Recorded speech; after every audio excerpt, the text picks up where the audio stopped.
कोलकाता शहर की जब भी बात होती है तो हमारे ध्यान में जो पहला नाम आता है वो है हावड़ा ब्रिज। इसकी इंजीनियरिंग की बेमिसाल कारीगरी इसे अपने आप में यूनिक बनाता है।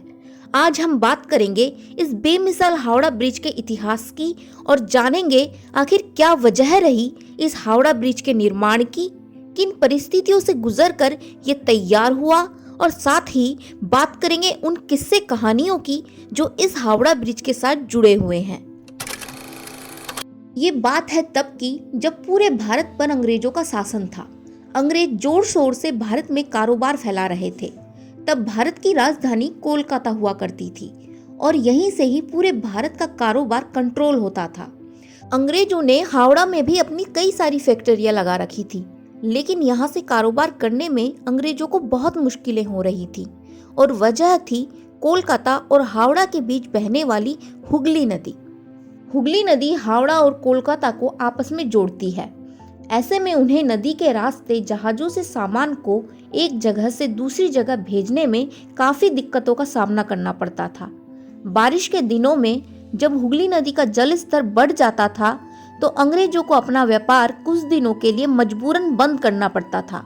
हावड़ा से कोलकाता अपना माल पहुंचाने के लिए कई जहाजों को चलाना पड़ता था, जो कि काफी महंगा भी पड़ता था और काफी बार तो नदी में बाढ़ आ जाने की वजह से जहाजों में लदे सामान खराब भी हो जाते थे। इस समय तक हावड़ा में रेलवे स्टेशन का निर्माण हो चुका था। भारत की आम जनता और अंग्रेजों को सभी लोगों को कोलकाता से हावड़ा पहुंचकर ट्रेन पकड़ने के लिए हुगली नदी को नाव के जरिए पार करना पड़ता था। खराब मौसम के चलते उनका यह सफर कभी कभी बेहद मुश्किलों से भरा तो कभी कभी रद्द भी हो जाता था। अंग्रेज इन समस्याओं का कोई सटीक उपाय चाहते थे, इसीलिए उन्होंने हुगली नदी पर एक ब्रिज बनाने का सोचा। इसकी जिम्मेदारी 1855 में अंग्रेज सरकार ने ईस्ट इंडियन रेलवे कंपनी के चीफ इंजीनियर जॉर्ज टर्नबुल को सौंपी। हालांकि उन्होंने अपनी तरफ से इस प्रोजेक्ट पर कुछ स्टडी तो करी, पर सरकार की गंभीरता के अभाव में ये काम आगे नहीं बढ़ पाया।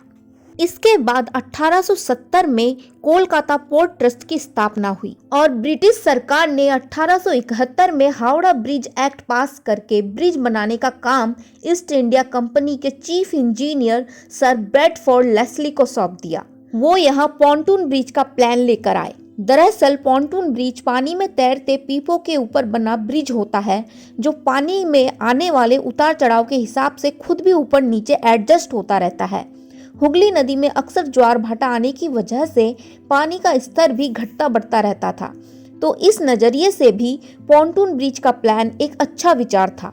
साथ ही इसे कुछ इस तरह डिजाइन किया जाना था कि जरूरत पड़ने पर इसे बीच से खोलकर दो हिस्सों में अलग किया जा सके, ताकि नदी से गुजरने वाले बड़े जहाज बिना किसी बाधा के आ जा सके। पॉन्टून ब्रिज का प्लान सरकार को बहुत पसंद आया और इसे पास कर दिया गया। इस ब्रिज को बनकर तैयार होने में 22 लाख का खर्चा आया और लगभग 3 साल की कड़ी मेहनत के बाद आखिरकार 1874 में ये पूरी तरह से बनकर तैयार हो गया। पॉन्टून ब्रिज ने हावड़ा और कोलकाता के बीच आवागमन तो आसान कर दिया था, पर समस्या तब बढ़ने लगी जब इस पर इसकी क्षमता से ज्यादा लोड पड़ने लगा। लाखों लोग इस पर से रोज यातायात करते। रोजाना इस पर इतनी ज्यादा भीड़ हो जाती कि सैकड़ों बैलगाड़ियों को लंबी कतार में ब्रिज पर घंटों तक खड़ा रहना पड़ता। लगातार पड़ रहे इस दबाव से ब्रिज की हालत खराब होती गई, लेकिन सरकार ने इस पर कोई ध्यान नहीं दिया।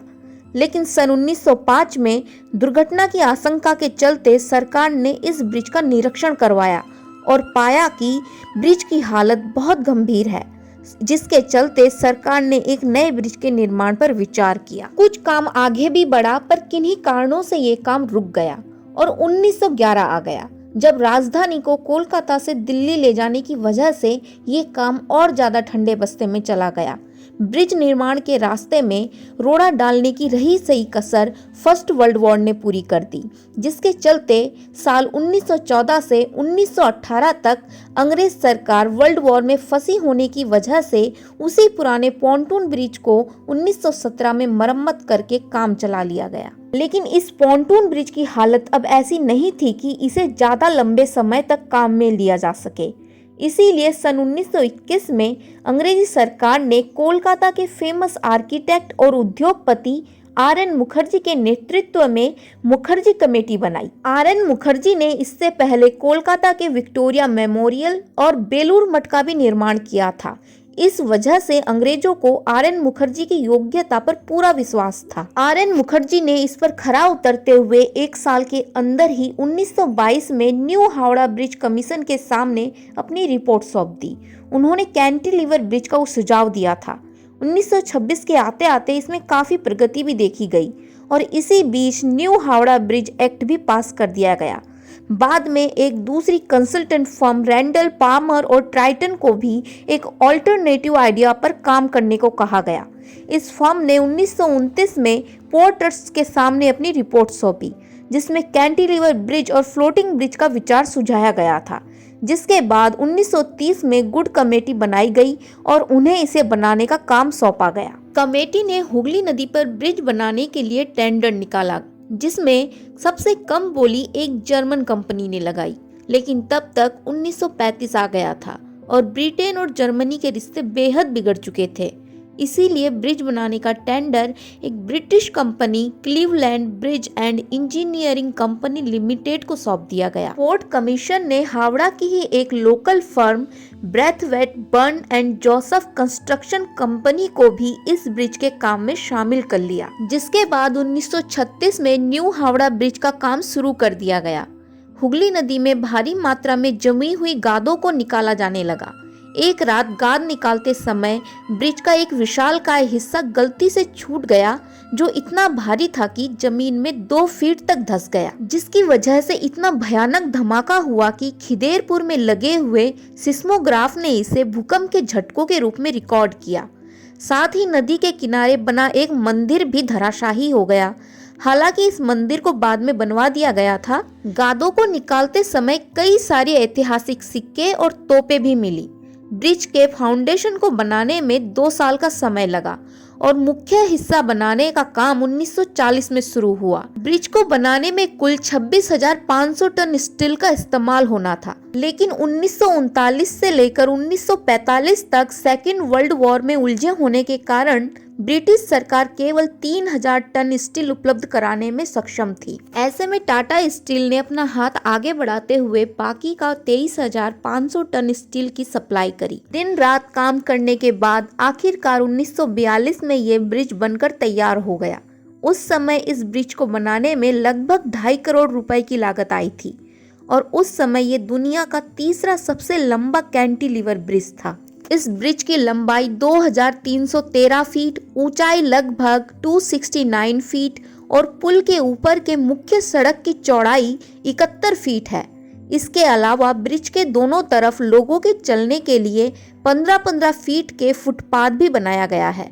ये पूरा ब्रिज नदी के दोनों किनारों पर खड़े मात्र 2 विशालकाय खंभों पर टिका हुआ है। इस ब्रिज को जोड़ने के लिए एक भी नट बोल्ट का इस्तेमाल नहीं किया गया है, बल्कि पूरा ब्रिज धातु की बनी कीलों और बेल्डिंग के जरिए जोड़ा गया है। हैरानी की बात यह है कि ये पूरा ब्रिज नदी के किनारे पर केवल 280 फीट ऊंचे 2 पिलर्स पर टिका हुआ है। इन दोनों पिलर्स के बीच की दूरी लगभग 1500 फीट है। दोनों पिलर्स के बीच ब्रिज को सपोर्ट देने के लिए कुछ भी नहीं लगाया गया है।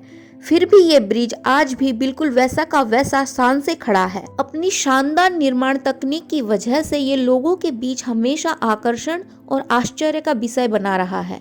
लोग हैरान है कि आखिर इतना लंबा ब्रिज केवल 2 खंभों के सहारे बीच में बिना किसी सपोर्ट के कैसे खड़ा है। दरअसल इस ब्रिज के निर्माण के समय ही ब्रिटिश सरकार ने कंस्ट्रक्शन कंपनी को सख्त निर्देश दिए थे कि ब्रिज को बनाने में नदी में कम से कम पिलर्स का इस्तेमाल किया जाए, ताकि नदी से गुजरने वाले बड़े जहाज पिलर से टकरा ना जाए। ये ब्रिज न केवल अंग्रेजी सरकार के लिए एक बहुत बड़ी कामयाबी थी, बल्कि कोलकाता और हावड़ा के लोगों के लिए भी एक गौरवपूर्ण उपलब्धि थी। लेकिन उस समय चल रहे सेकेंड वर्ल्ड वॉर के कारण इस ब्रिज को बिना किसी उद्घाटन कार्यक्रम के ही चालू कर दिया गया। सरकार को डर था कि कहीं जापानी एयरफोर्स कलकत्ता पर अटैक ना कर दे।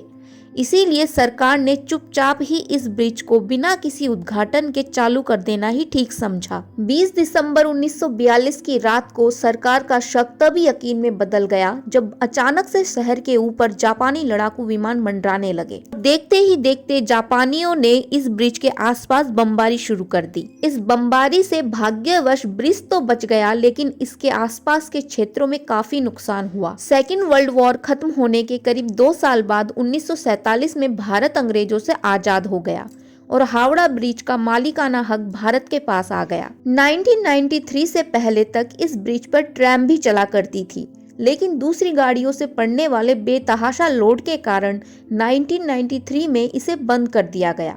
1965 में इस हावड़ा ब्रिज का नाम हमारे महान कवि रविंद्रनाथ टैगोर के सम्मान में उनके नाम पर रविंद्र सेतु कर दिया गया। लेकिन आज भी लोगों के दिलों में ये हावड़ा ब्रिज के नाम से ही बसा हुआ है और लोग इसे हावड़ा ब्रिज के नाम से ही जानते हैं। लेकिन कई दशकों के उपयोग के बाद अब हावड़ा ब्रिज डैमेज होने लगा है।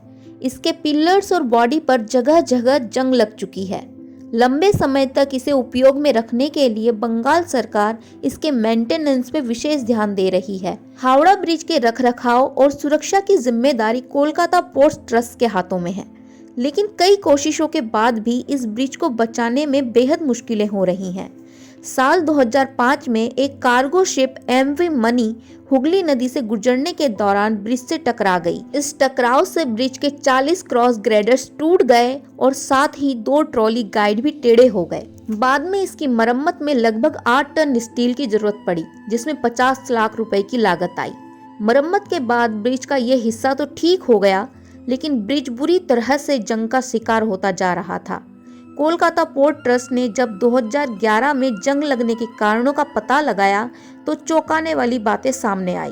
रिपोर्ट से पता चला कि इसके खंभों में जंग लगने की वजह से इसकी मोटाई लगभग आधी हो चुकी है और ब्रिज में लगे हैंगर की मोटाई 6 मिलीमीटर से घटकर केवल 3 मिलीमीटर रह गई है। और इस नुकसान के जिम्मेदार हैं इस ब्रिज को उपयोग करने वाले वे लोग जो आते जाते इस ब्रिज के हिस्सों पर पान मसाला और गुटखा आदि खाकर थूकते हुए निकल जाते हैं। थूक के साथ मिला हुआ गुटखा और मसाला स्टील पर एसिड की तरह असर करती है और इसे बहुत बुरी तरीके से कमजोर कर रही है। पोर्ट ट्रस्ट को इसे जंग से बचाने के लिए पिलर्स के किनारे पर फाइबर ग्लास लगाना पड़ा। पान और गुटखे के अलावा इस ब्रिज को लाखों पक्षी सालों से अपने घर की तरह इस्तेमाल करते हैं और इसी पर मलमूत्र भी त्याग देते हैं। इसकी वजह से भी ब्रिज को अच्छा खासा नुकसान हो रहा है। पक्षियों से होने वाले डैमेज से बचाने के लिए कोलकाता पोर्ट ट्रस्ट ब्रिज को नियमित रूप से साफ करवाता है। इसके अलावा समय समय पर इस पुल पर पेंट और प्राइमर भी किया जाता है ताकि ये ब्रिज ज्यादा लंबे समय तक बना रहे। कहा जाता है कि इस ब्रिज की कोई चाबी भी है जिसे अंग्रेज भारत को सौंप कर नहीं गए हैं। इस चाबी के द्वारा इस ब्रिज को बीच से खोला जाना संभव था, पर ऐसी किसी चाबी की कोई पुष्टि नहीं की गई है। इस ब्रिज से जुड़ी एक कहानी ये भी है कि इस ब्रिज को बनाने के लिए यहाँ सैकड़ों नर बलियां दी गई थी ताकि ब्रिज अनंत काल तक सुरक्षित रहे, लेकिन ये बात भी पूरी तरह से अफवाह ही है। इस ब्रिज के बारे में ये भी कहा जाता है कि तत्कालीन इंजीनियर्स ने कहा था कि ये ब्रिज कभी गिरा तो 12 बजे ही गिरेगा, पर उन्होंने ये नहीं बताया था कि दिन के 12 बजे या रात के 12 बजे। इसीलिए रात 12 बजे और दोपहर 12 बजे कुछ समय के लिए इस ब्रिज को बंद कर दिया जाता है, पर इस बात में भी कोई सत्यता नहीं है। ये ब्रिज हर समय एक समान चाल से गतिमान रहता है। कोलकाता की पहचान बना ये हावड़ा ब्रिज आज 80 से ज्यादा सालों बाद भी लोगों के काम आ रहा है और आने वाले समय में भी ये ब्रिज ऐसे ही शान से खड़ा रहे। इसके लिए जरूरी है कि हम इसका समझदारी से उपयोग करें और आते जाते इसे गंदा ना करें। इस गौरवशाली विरासत की सुरक्षा की जिम्मेदारी हमारी ही है। और अगर ये वीडियो आपको पसंद आई हो तो प्लीज चैनल को लाइक करें, शेयर करें और सब्सक्राइब करें। Thanks for watching.